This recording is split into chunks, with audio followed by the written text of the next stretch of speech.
Binge the full week of The Ray Taylor Show ad-free over at inspireddisorder.com/plus. This is The Ray Taylor Show. Slumberland, new movie out now on Netflix, directed by Francis Lawrence, the man who directed Constantine, many of, if not all, of the Hunger Games movies, as well as I Am Legend.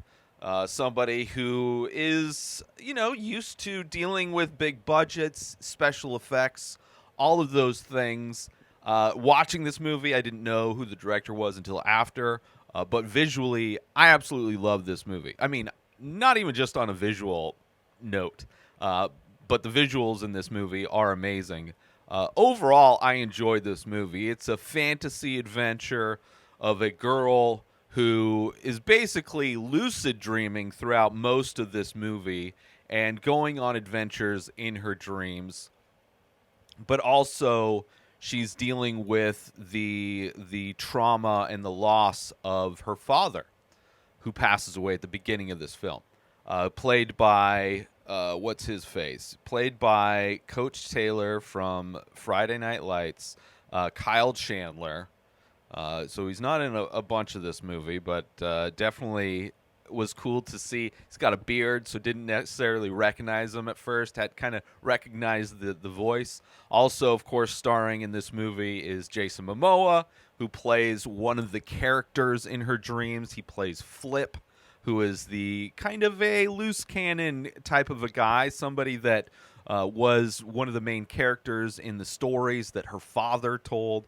And then also her uncle Philip, who's played by Chris O'Dowd. And then the girl is Marlow Barkley. Great performances. Because this movie primarily takes place in the dream world, a.k.a. Slumberland, it is very surreal, a lot of effects, just amazing visual movie, right? This movie, in so many ways, a lot of the effects that happen in the dream state remind me of Salvador Dali paintings. Like there's a moment where her bed grows legs and then is walking down the street of the city and looks a lot like Salvador Dali's paintings that have the really skinny long legs of like elephants and things like that. So definitely a lot of the imagery evoking one of the all-time masters of surrealism in the art world. But just a great story, a family movie, obviously. The protagonist of this film is a young girl who is dealing with the loss of her father, and living with an uncle who she doesn't really know, doesn't really relate with, change her life being uprooted, growing up in a lighthouse, and being, homeschooled by her dad, and now she's living with an uncle she doesn't really connect with, doesn't really know much about, in a city, going to a real school, and she spends a lot of her time trying to escape reality into her dreams and going on these adventures, which I love. It's just such a fun movie, such a fun adventure, creative. The dreams are amazing, how like she's jumping through different dreams, different people's dreams, trying to track down these pearls that were part of this story that her dad told, where a lot of the things kind of come to life. A lot of those stories come to life in her dreams, which I really appreciated that as well. It's just a really fun movie all over the place. And even when this movie starts, you can tell the level of just the visuals you're in store for. Like there's an early scene when her dad is telling her a bedtime story, and she has one of those lights in her room that like kind of decorates the room, right? Some people have like the star globes where it like projects stars and galaxies on their ceiling and walls. This one's kind of like a sea, like a sailors and sea type of. Obviously, they're on a lighthouse, but the lighting on the walls begins to animate and kind of illustrate the story that she's being told. And it's kind of sets you up, gets you primed for the massive amounts of visual effects that are going to happen in this movie, which I felt were seamless. I thought it was beautiful. Obviously, I would imagine the behind the scenes of this movie is primarily these actors standing in giant rooms of green. I would imagine there is very little of this film that is actually filmed on any kind of location. But still, it doesn't feel fake. It doesn't feel digital, right? It feels like they're actual real places. Even when she's in the dream world, like there's this one of the dreams she's in, like she's in somebody else's dream, and she hitches a ride on this garbage truck, and all of the buildings in this city, all the skyscrapers, are all made of glass, and at one point they start to shatter, and it's just amazing. Not only the visual effects, but the scale and the scope of a lot of these effects. There's another effect that I believe is in one of the trailers, and it's kind of it's a scene where her and Flip are frozen in time, and one of the detectives that's trying to track them down because they're breaking dream rules is kind of walking around them as they're kind of frozen trying to escape. Beautiful, gorgeous, loved all that stuff. I also love that kind of the animated sidekick character that's in every kid's movie. There has to be some kind of like even in Wizard of Oz, she had Toto, right? In this movie, she has Pig. It's literally a stuffed animal named Pig, which I love specifically because my dog Izzy is like a little pug mix. And her favorite toy, which is a toy that I got at IKEA many years ago as a stuffed animal that they sold at IKEA, which is a stuffed pig that is almost the size of my dog Izzy. And I love when she bites it and carries it around because she's like carrying around this pig that's like the size of her. But in this movie, her stuffed animal named Pig, I call her Pig. She used to, back in the day, Izzy I'd say, get Pig, and she would track it down and go get it. Doesn't really have that kind of obedience these days as she's getting old. She's like, nah, I don't think I'm going to play these games anymore, old man. But I loved that my dog's favorite toy is in this movie as well. So just an added kind of personal touch that just in addition to the surreal nature of it, I love surrealism. Salvador Dali is one of my favorite artists. How the dreams are have so much similarities to the work that he would do. The fact that her stuffed pig is named Pig. And comes to life as kind of her sidekick on these adventures. I love that. And I also relate to the fact that a lot of this is a metaphor or the way she's experiencing the depression of losing her dad, right? Sleeping all the time, right? But in this movie, she's sleeping in order to dream and to continue her adventure in these dreams. But in reality, people who are depressed deal with severe depression, as I do, and as I have for most of my life. Sleeping is one of the only ways, aside from, drug and alcohol use, but especially as a kid, before you get into those kinds of ways of self-medicating, going to sleep and living in dreams can be the only escape sometimes. But even in those moments, those dreams, that escape can be shattered by bad dreams. Because when you go to sleep, no guarantee that what you're going to be experiencing is going to be a pleasant or fun adventure.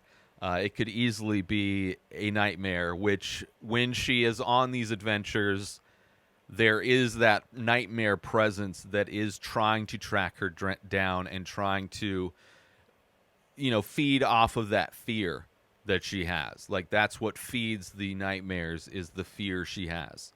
So I appreciated the kind of the story, the mythology, the storytelling of everything, how it's a great metaphor for depression and just a great metaphor for, somebody that might be coping with and dealing with a loss, but also, and, trying to find yourself and trying to establish who you are in this new reality, this new existence that you have without the, and realizing that you have very little control.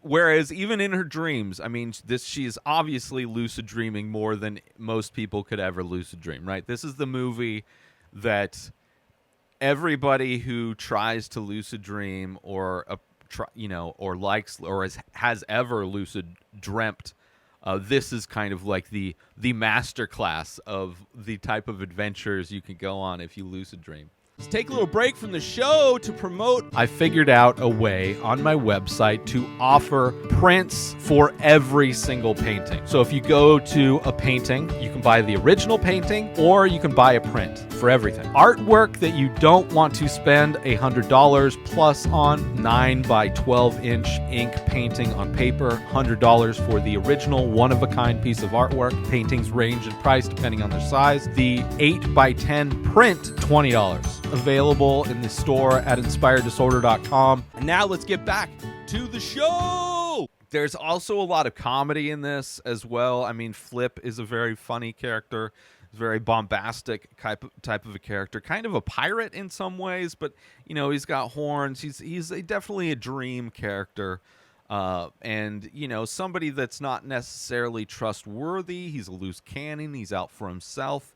But of course, they form a bond, this girl and this dream character played by Momoa. But also, there's a scene where she's trying to go to sleep, right, to continue these adventures and continue her search.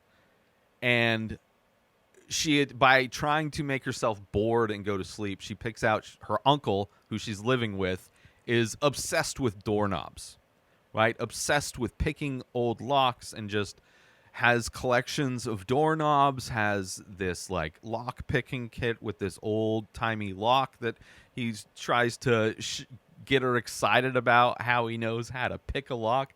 Obviously that comes back into her dream at some point where she needs to utilize those skills.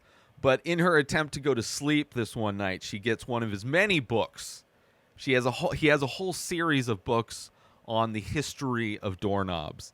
And there's this scene where she's in bed reading one of these books, hoping that it's going to make her fall asleep because it's a book on doorknobs. And she slams the book down. Damn it! It's too damn interesting. Like, it's hilarious. But it's also makes sense for her character because she would be somebody who would obviously, even though on the surface, doorknobs, dumb, boring. How could there be a book, let alone many volumes of books dedicated to doorknobs? But she gets into it, and it's not not the outcome she wanted. But it's great, and it's great where you see what the things in her dreams represent in real life, where the reason why Flip was always one of the characters in the stories her dad told is because both her dad and his brother, who she is her uncle living with, had alternate, it's kind of like how Neo is Anderson, Mr. Anderson in the Matrix, right? They have different characters, different versions of themselves. And, when you find out who these different people are, it even adds new layers to it, which I really enjoyed that too. And, of course, the messaging of just the power of dreams and how dreams are the brave part of yourself. That is where you are fearless. And how if you were to give up on your dreams, not only give up on the dreams that you have at night, but give up on your dreams in your real world, how following your dreams in the real world is the part of you that is fearless. You have to have a level of fearlessness in the real waking world to follow your dreams. Because to many people who don't have those same dreams or follow their dreams at all could never understand your passion for a thing. Right? It is something you do that is going against the normal way people live their lives. It is going against so many people who will try to discourage you from following your dreams, to make you doubt following your dreams, and you have to have a strong fearlessness within yourself to follow those dreams and to pursue those realities.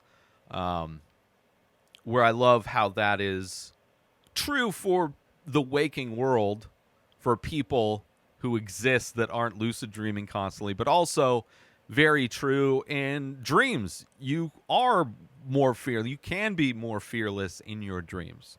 And you can do things that you never would have thought you could do. But with the protection of this imaginary reality, you can, in a lot of ways, do more, survive worse. You know, the craziest nightmares you've had, most people have never experienced in real life, although some things in real life can definitely be more traumatizing and scary than any nightmare could hope to be. But I love that message of this movie. Also, the ability to use dreams to not only go on adventures, to not only, you know, be that fearless person that you may not be in your regular life, but also dreams having that ability to allow you to reconnect with people that you've lost, like loved ones that are no longer with you, or loved ones that you no longer have connection with, you know? And dreams provide that, almost that technology to allow you to experience those people again, or experience those people in ways you weren't able to experience them in real life. And how life itself is in many ways the ultimate dream, because it is something that's not as temporary as the actual dream world. And you can turn your life into something that is more of an adventure. You can pursue those dreams in reality to a certain extent. Obviously, you're not going to be able to ride your bed as it's walking down the streets of a major city. But, you know, there is so much potential within life to have those adventures and to pursue dreams and to realize the fearlessness that you have. So I absolutely love this movie. I had no idea. I was like, it wasn't on my radar, aside from, I think I had seen, like, you know, it's one of those trailers, I think, that popped up that I just quickly avoid, because Netflix loves to play trailers in their menus. And I hate trailers. They spoil movies. They ruin fun moments that I would rather see through the course of watching a film. And just one night, I was like, let's put this on, right? I'm about to go to sleep. Normally, I would put on one of many kind of sitcoms that I've seen many times, like Seinfeld or The Office or Parks and Rec. I was like, oh, let's put this movie on, see what it's all about. I saw that little clip of like the freeze frame where they're all frozen, and I was like, that looks cool. Let's see what it's, you know, see what other cool effects, whatever. Got hooked in right away and just fell in love with this movie.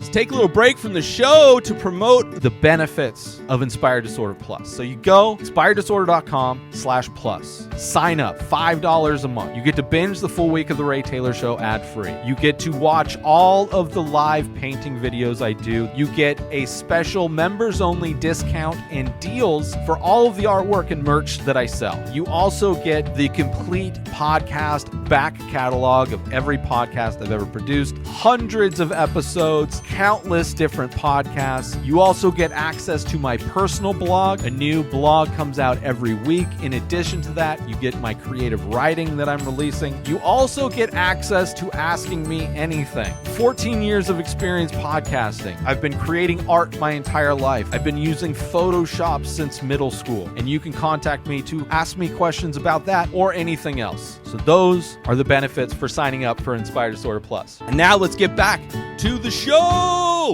And I hope it's a movie that, I mean, I don't know how you could do more. I don't see how you could turn this into a franchise of any kind. I mean, definitely there could be a second movie where she goes back and has more adventures with Flip in her dreams or whatever. So you could, make a movie, and it just wouldn't have the same impact as this movie does with her losing her father. I don't know, maybe I could be somebody else, but it's like that.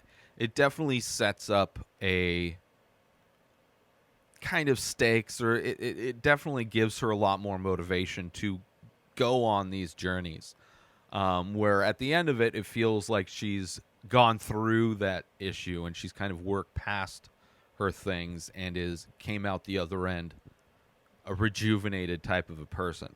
So they could do more. I don't think they should, and I think this may have been based on a book, I believe. A dreamworld precocious Nemo and her eccentric companion Flip embark on the...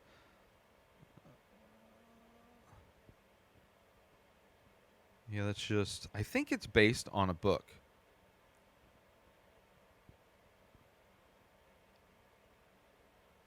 And I don't know where I'm going to see this anywhere. I mean, in the writing credits, it doesn't say... I mean, there's 2 screenplay writing credits. Michael Handelman and David Guion? I don't know. I loved it, though.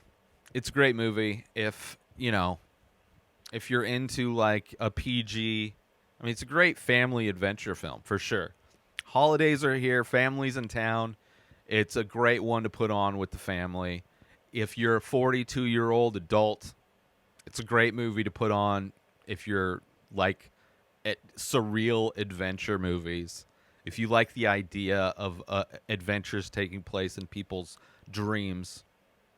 Not quite the same type of a movie as Inception, right? That's a very different movie that takes place in people's dreams. This is way more fantastical. These dreams, I would say the dreams in Slumberland, in my opinion, are way more representative of the dreams that I have in my experience. Way more than the dreams I have. I've never had dreams, really, that Inception reminded me of. I mean, even though I've had dreams that definitely remind me of reality to a frightening extent, and those are probably the most depressing dreams. When you have a dream, like, especially like if you have a dream that you're like at work, right? And then you wake up and you're like, oh, I got to go to work. And I just spent all night dreaming that I was at work. It's like I never left. It's like I'm in Severance, right? This is my hell, where even when I'm asleep, I'm at work. But not to the extent of the dreams in Inception, right? Where cities are bent. I mean, there's definitely some moments of surreal elements in Inception, but not nearly like this, right? Like, there's dreams where I'm flying and things are like, maybe not to the extent of surreal as this either. I guess they're probably in between Slumberland and Inception. But yeah, I enjoyed it. Check it out. It's on Netflix. I haven't heard anybody talk about this movie, and it did just come out. So hopefully I will hear on the other movie podcasts that I listen to. I hope that I will hear of everybody talking about this movie and how great it is, because it is. Just purely from visual, it's amazing. But then everything else, like, as a complete, like, package, there's nothing in this movie that made me, that I couldn't think of any criticisms to lay on this movie, right? Every aspect of it I thought was well done. The performances, the casting, everything, great. So check it out. Netflix, Slumberland. New episodes of The Ray Taylor Show come out every single day. Subscribe on YouTube and everywhere our podcasts are found. Binge the full week over at InspiredDisorder.com/plus. Buy Ray Taylor Show merch over at InspiredDisorder.com. Have a wonderful day, everybody. Peace out! Today is the day where you wake up and you realize that everything that you've been dreaming about, everything that you've been wanting, every goal and wish and hope that you've ever had can become real. Dreams can come true. What you manifest in your mind, you can bring to reality.